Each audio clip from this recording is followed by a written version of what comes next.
Magandang hapon mga kabay.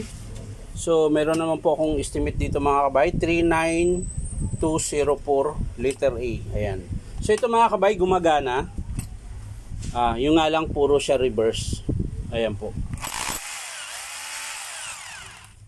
I-testing natin yung hammer mga kabay.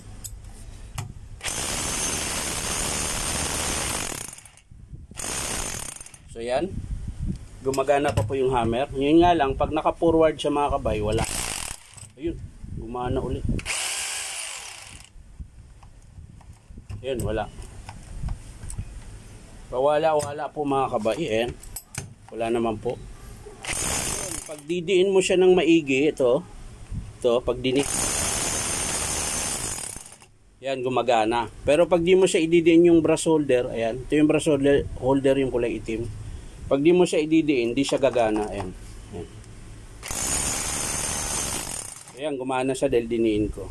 Pag hindi, wala po. Ayan. Pero pag sa forward, meron. Ayan po, forward yan. So ito mga kabay, hindi ko na siya bubuksan. Sisilipin ko na lang yung carbon niya. Kung meron, kung maiksi na o hindi. So, kasi dito naman po, okay naman po yung selector niya, hammer tsaka drill. Yung hammer niya, okay pa, malakas pa, tsaka yung drill din. So, ang papalitan dito mga kabay is yung brush holder. Ayan. So, hindi ko na pala sisilipin dahil yung brush holder mga kabay, buo na po yung carbon brush, may kasama ng carbon. So, kung maiksi man yan, pag in-approve ng customer to, bago na yung carbon ay kakabit natin. Ayan. So, ulitin ko mga kabay, ayan po, wala po siyang forward. Ayan. Pero pag ididiin mo yan, sa kabila pala, ayan, pag diniin mo yan, gagana. Hindi siya gagana mga kabay dahil binunot pala.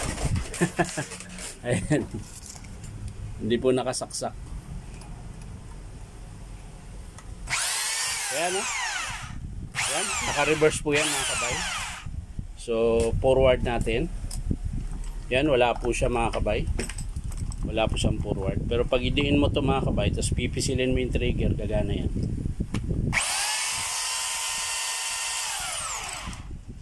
So ulitin ko mga kabay, yan lang po ang sira, hindi ko nabubuksan. Pagpapalit lang po tayo ng brush holder dyan pag in-approve ng customer. Ayan. So maraming salamat mga kabay sa panunood at pa-like and share na rin po. Bye bye.